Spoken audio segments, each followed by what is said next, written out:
Hello, friend, and welcome to A Nightmare Before Halloween. Take a seat here, next to the campfire. Don't you know the woods are a terribly dangerous place to be alone? I've invited a few friends here to join us tonight. They are almost exclusively crime podcasters who all have a terrifying tale to share. You're going to hear 31 spooky stories, and before we conclude with a soothing, deadly bedtime story, we'll be visited by someone the devil himself would likely think twice before crossing. All podcasts joining tonight you'll find listed in the episode show notes in order of appearance, along with a link on where to find them. If you're in the mood for true crime or spooky tales, or maybe to learn about some other podcasts you could start listening to, well, then you're in the right place. The campfire feels nice and warm now, doesn't it? I'm Shane Waters, by the way, the host of Foul Play Crime Series. And tonight, stay close. You never know who or what could be lurking in these dark woods. I'll start with the first spooky crime story of the night.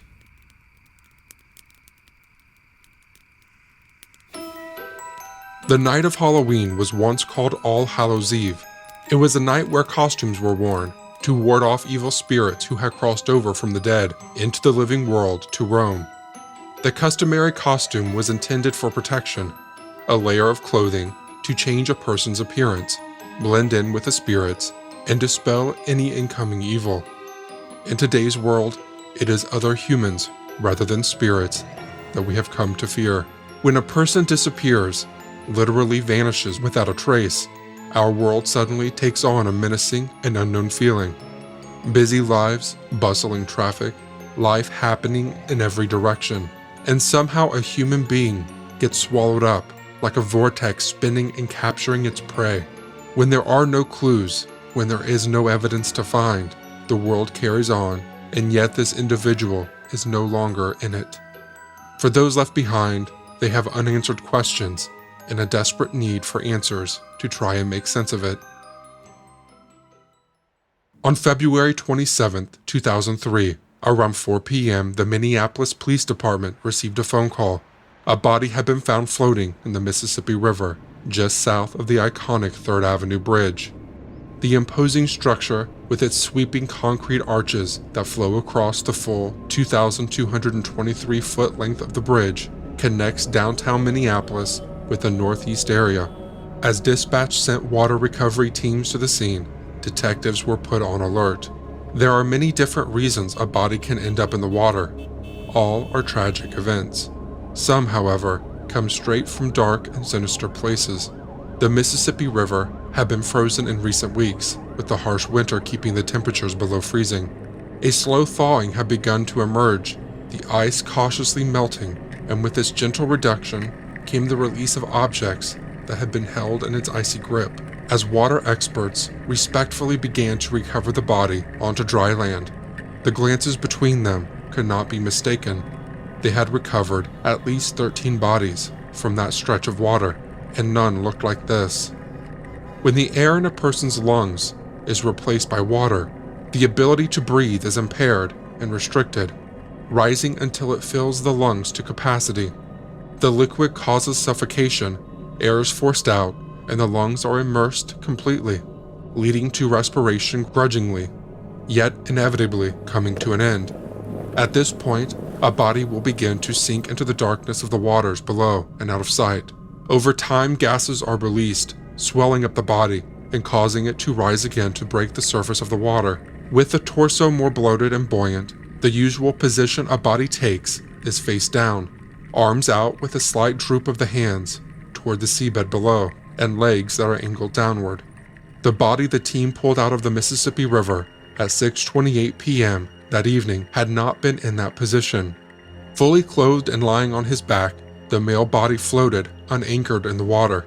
On his feet were slip-on clog-like shoes, still firmly in place. He was wearing a tan-collared Native American costume with dangling tassels up the arms, the top section still neatly tucked into his pants. His arms were crossed over his chest, with one arm gently resting on top of the other. Inside his left fist, clenched and locked in place, was a clump of human hair. Later that evening, the medical examiner was able to confirm the identity of this unknown soul, found so tragically in the icy cold waters. His name was Christopher Jenkins. His body had been found in the river exactly 4 months to the day when he had so mysteriously disappeared on Halloween night in 2002.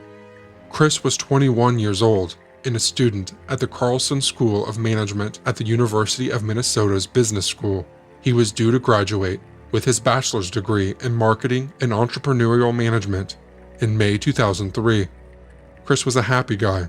He had a girlfriend he adored, and he was a captain and goalie of the university lacrosse team. Life was good. On October 31st, 2002, Chris was planning a night out for Halloween. His girlfriend, Ashley Rice, was a waitress at the Lone Tree Bar and Grill in downtown Minneapolis. He dropped her off for her day shift that day at 10 a.m. before heading into the Rosedale shopping mall. He was hunting for a costume to wear out that night. His choice was the Native American costume he was still wearing when he was found in the river exactly 4 months later. Inside the Lone Tree Bar, after 11 p.m. that night, the group fanned out as they met other friends and enjoyed the atmosphere. Witnesses remember seeing Chris dancing and chatting with people. As the night wore on, it appeared that Chris became more intoxicated. As the time approached midnight, a bouncer made his way over to Chris and was escorted out of the bar.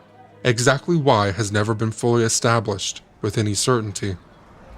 Outside there was a chill in the air, and darkness had closed in. Chris had no phone or wallet on him. His costume didn't have pockets. Ashley was carrying his belongings for him, but she was still inside the bar. At 12:30 a.m., Chris was outside the Lone Tree Grill after being shown the door by the bouncer.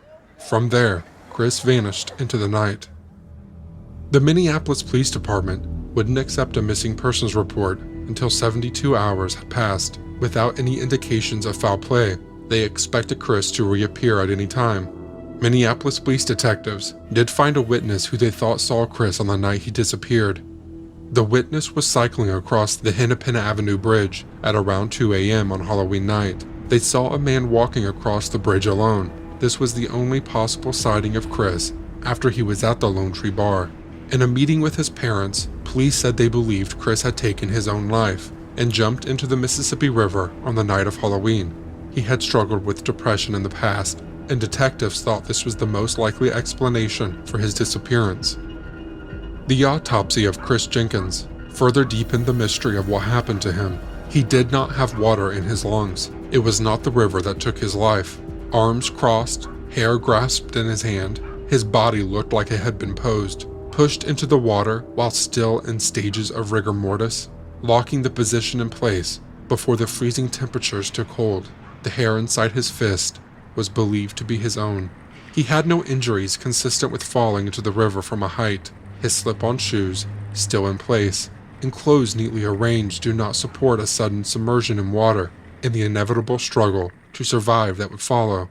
The levels of decomposition across his body were much less than would have been expected after 4 months in the water, even considering the shocking cold waters of winter. His case, however, remained marked as accidental drowning or suicide.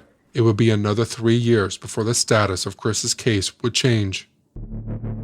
In 2006, the work of Chuck Lausch managed to provide enough material for the police chief to reclassify Chris's death as a homicide. Part of that material was a statement from an unnamed individual who was currently in prison. They said they saw someone push Chris off the Hennepin Avenue Bridge and into the water below on that Halloween night in 2002. Chris Jenkins had been murdered, and he might not have been the only one. From 1,200 miles away in New York City, a retired NYPD homicide detective was following the news in Chris's case. He immediately booked flights to Minneapolis. Kevin Gannon was a 20-year veteran of the New York Police. He wanted to investigate the details of this case for himself. For the past 9 years, Gannon had been working with a small team of retired detectives, investigating clusters of drowning deaths of young men in cities across the United States. Almost all of them have been determined as accidental drownings. The team didn't agree. Some of these cases, they believed, were homicides that were connected to each other, This team wanted the world to know that there was a serial killer at work. One of the things Gannon had found that connected those deaths was what he had come to know as the killer's calling card. In many of these cases, left on the nearest man-made structure to where a body is found floating in the water were 3 simple marks, normally innocent and happy. In this context, they were mocking and foreboding. They were marks that made a distinctive and unmistakable smiley face, painted on trees, fences, concrete structures, or walls. It was a face that stared down the observer with a permanent taunting smirk. In a notable amount of these cases, enhancing their ominous impact, the smiley faces were painted with horns. 2 other retired detectives, Anthony Duarte and Michael Donovan, were on Gannon's team, along with a university criminal justice professor, Dr. Lee Gilbertson. As the number of cases they were linking together rose, they came to realize these killings could not be the work of one individual acting alone. What has become known as the smiley face killers, due to the sinister calling card, the team believed there was a serial killing syndicate operating across multiple cities and state lines in the United States. Working in partnership, this deadly underground group were silent and covert, and they have been operating for years. Scores of young men, all fitting the same profile, were going missing on nights out.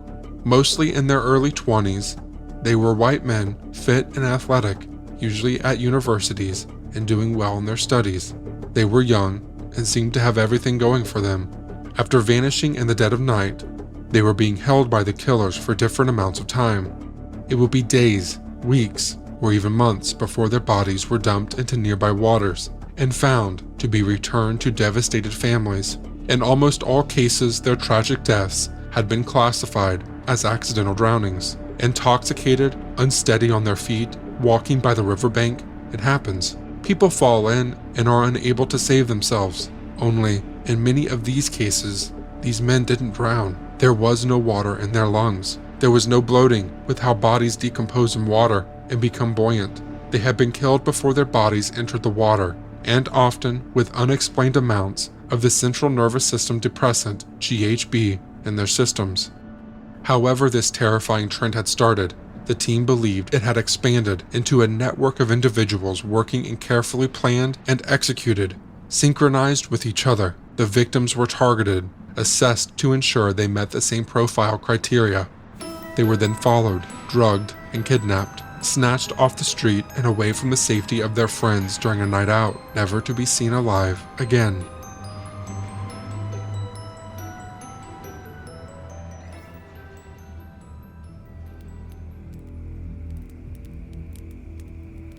I don't know about you, but I will never look at smiley faces the same way again. My first friend joining here tonight is Kristen Seavey from Murder She Told. Kristen's tale is on the murder of Alzada Pauline Young from 1940 in Rockland, Maine. Leaves crunched under his shoes and the sun's last rays pried their way into his squinted eyes as John walked down Crescent Street. John knocked on his neighbor's door. He'd gotten fed up with his stepdaughter's long absences. It had been a week since he'd seen Pauline. She came to the door, and he said, "It's time to come home, Pauline." She was just 16 years old, but had a mind of her own, and John was growing impatient with her. They walked home, their backs to the setting sun. It was Halloween night. John's other 2 children that lived with him were on their way out the door to go trick-or-treating, leaving him and Pauline alone. John, in his authoritarian way, said that her days of staying overnight away from the house were over, and that her wings were getting clipped. She was livid.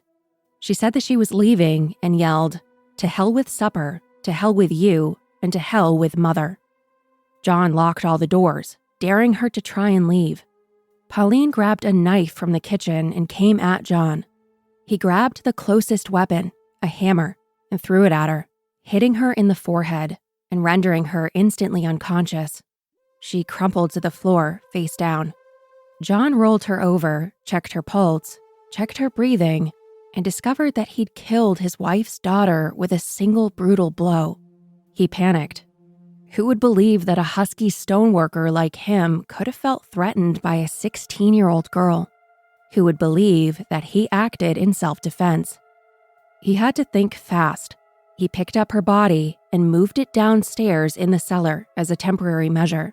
He cleaned up the kitchen from their struggle. He'd figure out what to do with the body later. His wife and kids went to bed that night, but he couldn't sleep knowing what he'd done and what gruesome task awaited him tomorrow. When he shut the door to his home after ushering his children off to school, he breathed a sigh of relief. His family hadn't discovered his secret. But what now? John lived in a duplex right in the heart of Rockland, Maine. He couldn't just carry a body to the ocean. He had neighbors and foot traffic on all sides. So he improvised. He gathered up some sharp tools and went to work, dissecting Pauline's 16-year-old frame into pieces that would fit into burlap bags. Using an axe and a kitchen knife, he cleaved her body into 6 parts, placing each in its respective container. He buried some of them under his porch, which he cleverly accessed through a basement window. He worked in the shallow crawl space beneath the porch deck, which was concealed by a wooden trellis, dug a trench, and buried 2 of the bags there. He covered them with dirt and placed 2 wooden planks on top to conceal the disturbed soil. He had 4 to go. There was some cover in the backyard where there were some outbuildings. At first, he considered working within the buildings, but the shed was chock full of coal, and the hen house had a wooden floor. But there were a few feet between the shed and the hen house where he wouldn't be too exposed to nosy neighbors. He grabbed his shovel and went to work. When he finished, he made 3 trips inside, bringing 1 sack per trip, and deposited them into the earth. He covered the soil and then asked a couple of neighbors to move his children's playhouse into the tight spot and conceal the turned soil. The final sack would have to wait for the cover of darkness. His family returned home from their routine daily schedule, and he tried to maintain normalcy, but he felt nervous and wild. After they went to bed, John picked up the final sack and walked to the salty shore of Rockland Harbor. He picked up a heavy rock and stowed it in the bag next to Pauline's head. He cinched the bag shut, bound it with a rope, and walked it to the end of the pier. With his considerable strength, he hurled the bag into the harbor and collapsed. What had he done? On Tuesday, November 5th, 5 days after he had killed Pauline, John went to the police and reported her missing. He had a part to play, the concerned father. Little did John know, neighbors were growing suspicious. His neighbor, Marion Allen, remembered hearing a woman scream 4 times, and then a heavy fall, after which all was quiet except the radio. She heard John's wife return home from work and say to John 3 times, "I can't, Daddy." Thelma was accustomed to calling her husband Daddy. After all, he was 21 years her senior, she being 33 and he being 54. What terrible thing had John asked his wife to do? And Marion heard John pacing all night, walking up and down the stairs. She could feel the heat radiating off the walls. He had built 2 heavy fires, one in the kitchen range and another in the parlor stove. She was suspicious of the purpose of those fires. Stories were circulating around the Phelps home, and on Thursday, a week after the killing, Marion decided to act. She went to the sheriff of Knox County, Earl Ludwig, and told him everything she knew. The sheriff recalled Marion coming into his office and opening up about her fears that something terrible had befallen Pauline. She became so unglued during her telling that he fetched a doctor to treat her. The police all went to the Phelps home that evening and looked into the matter. John was home and answered the door. They recalled that he was very calm and invited them in to search wherever they liked. They went to the cellar, and John invited them to use the short-handled shovel that was laying against the foundation wall to dig around. John said simply that she had gathered her clothing and run away on the night of Halloween. After further routine questioning, the officers left. That might have been the end of the story of Pauline if it hadn't have been for what happened Saturday morning. Rockland patrolman Ronald Sukaforth was doing his rounds on the cobblestone streets and dirt roads when he came across a middle-aged man covered with blood. He was wandering dazedly near the police station. The officer took him straight to Knox County General Hospital. The man said that he had taken 5 poisonous tablets, mercury bichloride, and when those failed to work, he tried to take his own life by cutting his left wrist. He also told the doctor that there was an important note in one of his pockets, a truth he wished to tell. Dr. Weissman searched his pockets and discovered a slip of paper, scrawled with a handful of simple words that revealed that the man before him, John Phelps, had killed his stepdaughter.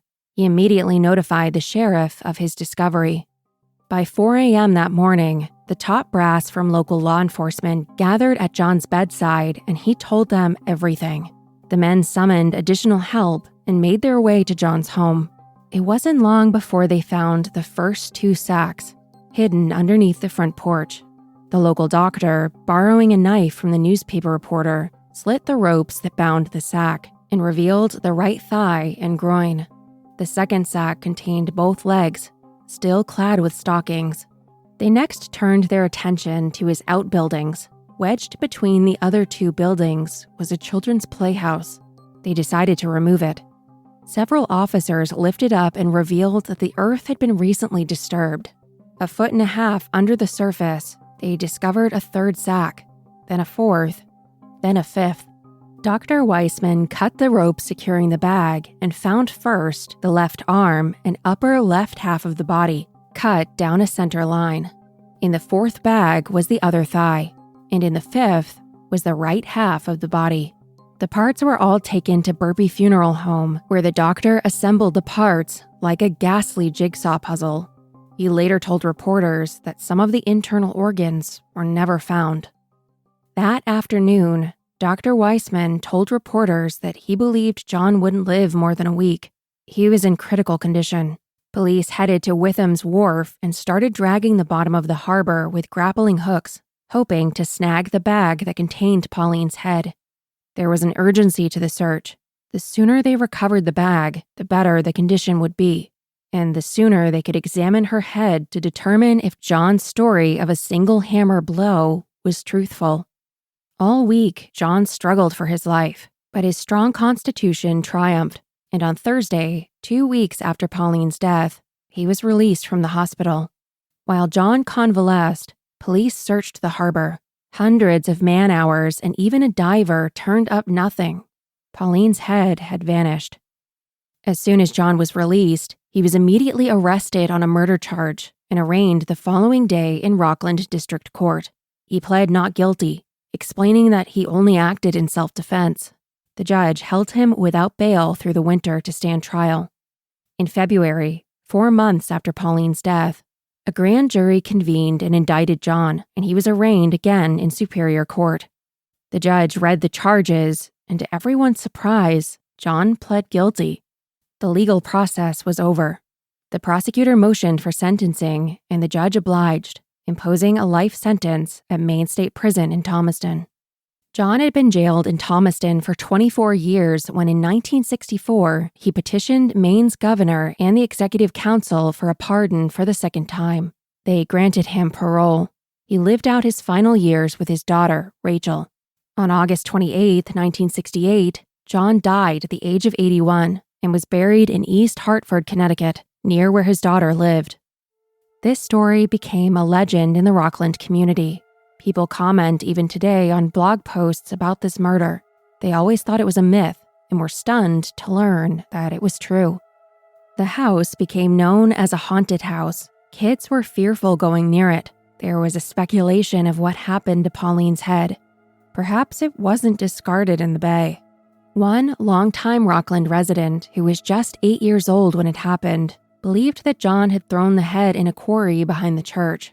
Another woman said that it was a legend in their family that John had passed one of her ancestors with a burlap bag, and when she asked him what he was doing, he replied that he was going to drown kittens in the quarry.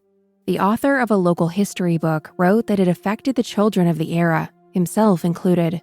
He wrote, "It was literally years before any of us would even walk past the house, day or night.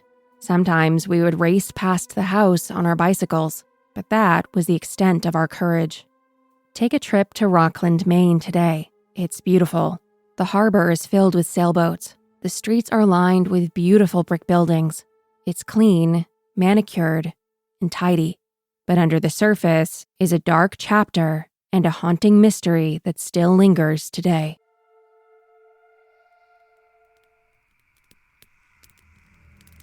How many legends might just be based on true stories, you think? Ah, there you are, Ashley. Ashley is the host of Crime Salad.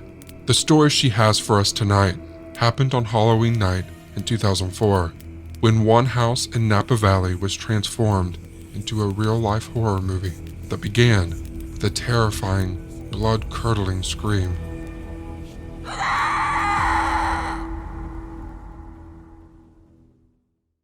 When you think of Halloween, you think of all the little tiny ghosts, goblins, and princesses with wide-eyed wonderment walking through the neighborhood as their parents watch them go from door to door for a forbidden treat from a stranger.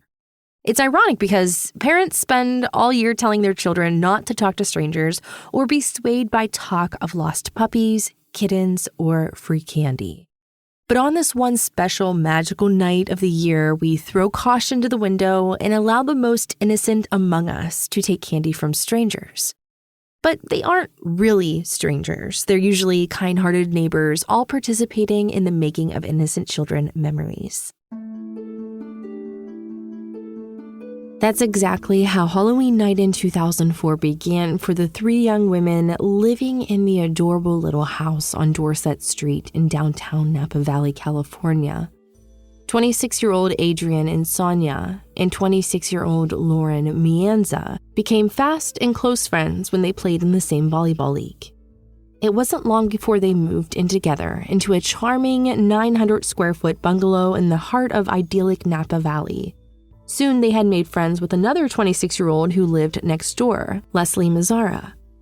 When Leslie needed a place to live, they invited her to be their third roommate. So that Halloween night, the three of them made dinner together, baked cookies, and they handed out candy to trick-or-treaters and dreamed of someday having families of their own. And by 11 o'clock p.m., they were all in bed, unaware of a watcher fixated on the women inside the house on Dorset. This is exactly how many seasonal Halloween horror-themed movies start, but this was real life and without the soundtrack filled with ominous music. But what it did have was a murderous villain standing in the shadows waiting and watching to fulfill his malevolent plan. Adrian and Leslie each slept upstairs in blissful ignorance of the horror to come, while Lauren slept in the downstairs bedroom with her German Shepherd mix Chloe.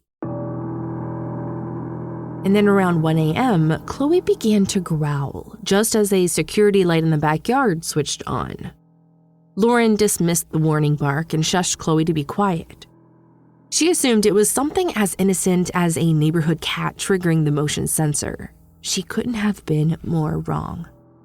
In her ignorance, she calmed Chloe down and easily fell back asleep until she was abruptly awakened again to the sound of someone walking past her room and heading upstairs. Again, Lauren assumed one of her roommates had their boyfriend visiting and again shushed Chloe, intending to go back to sleep.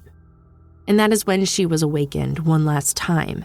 But this time was by a blood-curdling, terrified scream, followed by desperate pleas for help. At that moment, Lauren heard someone coming down the stairs, heading right towards her. Without thinking, she ran with Chloe to the backyard, hoping he wasn't on her trail. And that is when she realized the intruder must have exited through a front-facing window, which would turn out to be how he entered the home as well. In a moment of stunning bravery, usually reserved for horror film heroines, Lauren climbed the stairs and headed towards the cries for help. As she entered Adrian's room, she noticed the floor was wet. In a surreal cinematic moment, it dawned on her that the floor was soaked with blood of her friends. Simultaneously, she took in the scene and saw Leslie lying face down on the floor, covered in stab wounds. Leslie was no longer moving. The sounds she heard were coming from her friend Adrian, still weakly crying for help while crouched behind the bed in a fetal position. Her throat had been cut. Lauren ran down the stairs to call for help, only to discover that the phone line had been cut. Even though she heard the intruder leave through the front door, she no longer felt safe inside the home. She grabbed her cell phone and headed for her car, calling 911 as she drove away safely. When authorities arrived, they were shocked by the rage and viciousness of the assault. They theorized that Leslie had been attacked first in her sleep, and Adrienne was attacked second when she came in to help fight off the intruder. Law enforcement were sure that the attacker personally knew one or more of the women based on the number of stab wounds. This attack seemed personal. Both women were stabbed violently and repeatedly. Their best evidence was a drop of blood from the killer left outside the window when he exited the residence. There was also a pile of cigarette butts left in the tree line where the attacker watched the house while working up his courage to kill his target. The DNA left on the cigarette butts matched the DNA of the blood droplet. As a result, police interviewed over 1,000 people and took DNA samples from over 200 suspects. It was almost a year later without a viable suspect, and police decided that they release some of the evidence to the public in hopes that it would generate new leads. They knew that Leslie and Adrienne's attacker was a smoker of white European descent. He also smoked a newer brand of cigarettes, which had only been on the market for 4 months. They were Camel Turkish Gold brand. Authorities interviewed Lauren again and asked if any of the women knew any smokers. That is when Lauren remembered that Adrienne's best friend Lily and her boyfriend Eric had helped the women move into their home in June of 2004. Lily's boyfriend Eric was a smoker. When authorities looked at their files, they realized that Lily and Eric had both cooperated throughout the investigation, and Eric was asked to provide a DNA sample at that time. While they prepared to contact Eric again, something extraordinary happened. Eric Koppel, who was now married to Lily, walked into the police headquarters and confessed. He knew it was only a matter of time before they found him, and as a result, he decided to take the coward's way out and kill himself. He wrote goodbye letters to his parents, family members, and his wife. They all encouraged Eric to do the right thing and turn himself in, which he did. In a plea deal, Eric was offered 2 life sentences without the possibility of parole as long as he waived his right to appeal the sentences.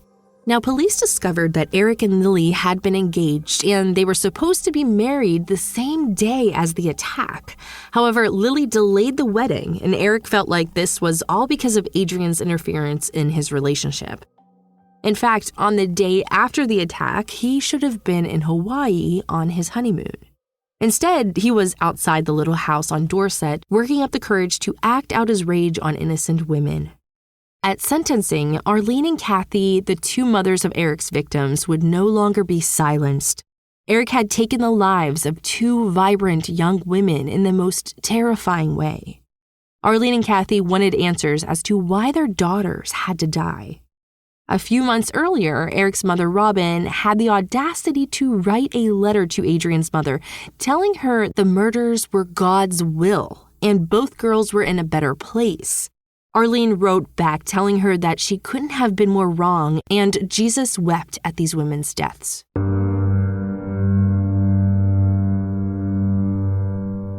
Kathy, who was Leslie's mother, shared a 13-page letter with the court highlighting her daughter's many accomplishments in the short 26 years she had on Earth. Then she looked directly at Eric and told him she would never forgive him. She stated, quote, "I'm told that you have found God since your senseless rampage. It is right for us to hope that sometime, somewhere down the long road ahead, you will learn to take these murders into your heart like a man and let the guilt tear and rip apart your heart from the inside out, as your senseless and violent act resulting in the murders of Leslie and Adrienne have done to all who loved them and the lives they touched. May you live 100 years in misery and an eternity in hell," end quote. Adrienne's mother was equally as angry. Eric and Lily had invited her to their wedding to read a scripture, blessing their marriage, all while knowing Eric had taken her daughter from her. She too faced Eric and said, quote, "I know you. I know that you are a man who brutally and callously took the life of a wonderful woman. You cannot love Lily and bring a knife into Adrian's home and stab her, end quote. She told Eric that Adrian had to be buried wearing a turtleneck to cover where he had viciously and remorsefully slit her daughter's throat. She called him cruel for inviting her to his wedding to bless his union, knowing he had caused Adrian's death. She ended by calling him a murderer and a coward. Next, Lily was allowed to speak, and we aren't going to share the entirety of her words because someone as grotesque as Eric Koppel shouldn't have anyone say such wonderful and flowery things about him after knowing what he did to two defenseless women. The most egregious of her words were when she told Eric how proud she was of him because he had confessed. She told him, quote, "Eric, there is nothing in this world you can do to make me love you less," end quote. Apparently, murder isn't cause for a little less love. The monster himself spoke and offered hollow words filled with excuses and manipulation to evoke sympathy. Other than Lily, he chose the wrong audience. In his self-serving statement, he stated that, quote, "I am a broken man, a man splintered by a penetrating awareness of my own potential for wickedness. While I cannot fathom the full extent of the anguish I have caused, I recognize that my sinful deeds have inflicted terrific agony on a great number of people. The words evade me to articulate the depths of my sorrow or my terminal I created," end quote. He told the court that he suffered from suicidal ideation as a teenager and was always depressed, which he masked with alcohol and other substances. Then he said, quote, "In the months preceding Halloween 2004, several traumatic events happened in my life in rapid succession. My immediate family dissolved largely as a result of certain disturbing revelations about specific members, and worst of all, my relationship with Lily, the singular ray of light in my otherwise black world, was in peril of collapsing. The real truth is that this small, petty, vengeful man believed that Adrian was poisoning Lily's mind against him, that she was making her yearn for single life while highlighting Eric's deficiencies. When Lily called off the wedding, he thought of nothing else but lashing out his displaced anger on her best friend and taking Leslie's life as collateral damage." I just learned something about myself. Crime salad is my favorite kind of salad. Hold on a minute. Charlie, your shoe is on fire. Yeah! I told her not to sit too close to the fire. Okay. Sorry about that. Back to spooky and murdery. Charlie here is a great friend. She hosts Crime Lines, which is a crime podcast that brings in relevant historical and context to cases. This is the story of the Pollock twins. On the morning of Sunday, May 7th, 1957, Joanna Pollock, age 11, and her younger sister Jacqueline, age 6, left home to walk to church at St. Mary's Roman Catholic Church in Hexham, England. The church was just half a mile from their home, and they usually walked as a family. But the girls' 9-year-old friend Anthony came by to see if they wanted to go with him. He was serving as an altar boy that day, so he had to be there a little early. As they walked towards the church, a 51-year-old woman named Marjorie Wynn got into her car. Marjorie was in an altered state as she had taken handfuls of barbiturates that morning, possibly in a suicide attempt. As Marjorie approached where the children were walking, she swerved her vehicle across the road, jumped the curb, striking and killing all 3 children. Marjorie was treated for her injuries and promptly arrested. While Marjorie dealt with the British court system, the families of the children struggled to deal with their grief. John Pollock, the girls' father, worried that his daughter's deaths were his fault. Though a devout Catholic, he strongly believed in reincarnation. He had prayed to God to send him proof of his belief. By trying to test God, John first believed that God had taken his daughters away. But then John began to wonder if God was actually answering his prayer and would send the girls back in new bodies. He started telling his wife Florence not to worry. Not only would the girls be reincarnated, they would return to their family.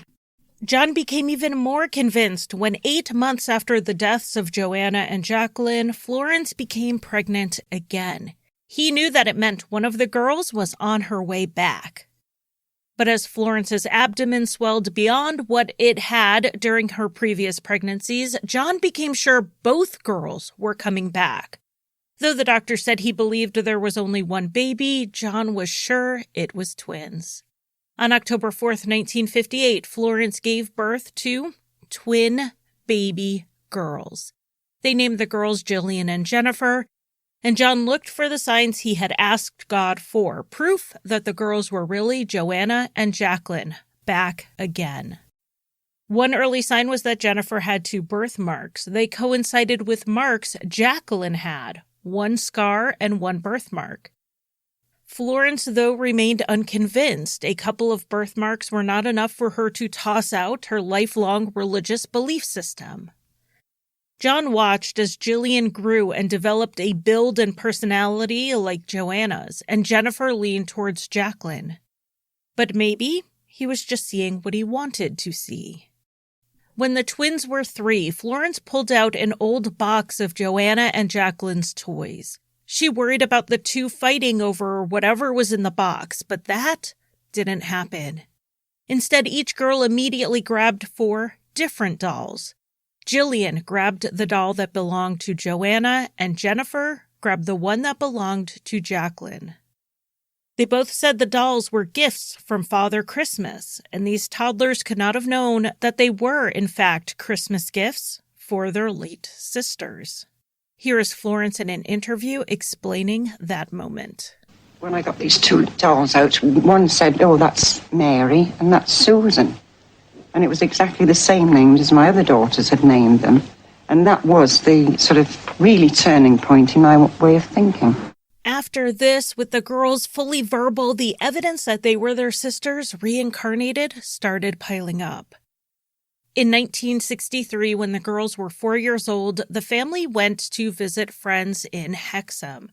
They had moved away when the twins were still infants. As they walked through town, Jillian and Jennifer insisted they wanted to go to the park and play on the swings. They didn't know there was a park nearby, but that's not the remarkable bit. 4-year-olds always ask to go to the playground. The remarkable part was that in spite of never having been there, they led their family to the park their late sisters used to play at, as though they knew their way around town. On another occasion, Jillian pointed to Jennifer's birthmark on her forehead, the one in the same spot where Jacqueline had a scar. Jillian said, "That's from where she fell on the bucket." And a bucket was the exact thing that had left the gash on Jacqueline's head. Another time, John was wearing a smock that Florence used to wear when she delivered milk before the twins were born. Jennifer asked him why he was wearing it when it belonged to Florence. Jennifer never would have seen Florence wearing that smock before, but her late sister would have.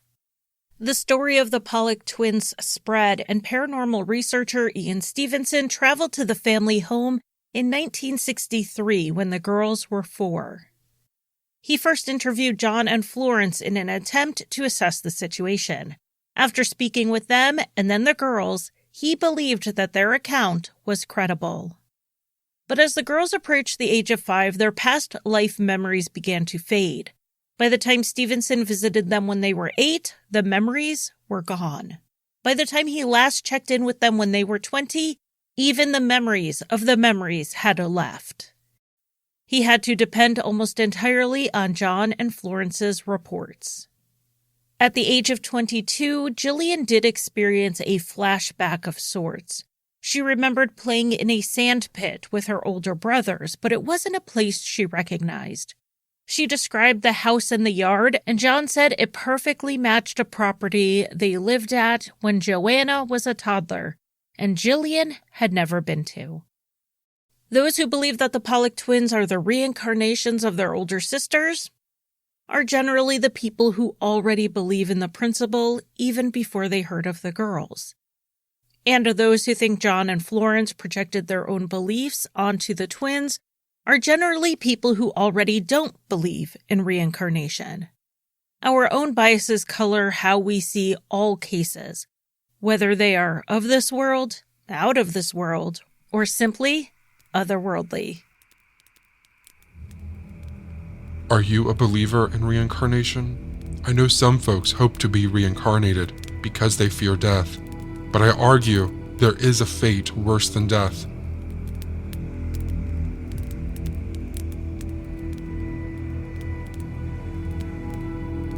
It looks like my next friend is running a little late.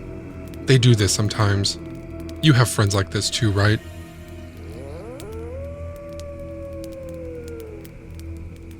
While we wait, let's stop here. Part 2 will be available tomorrow, or you may see it available already.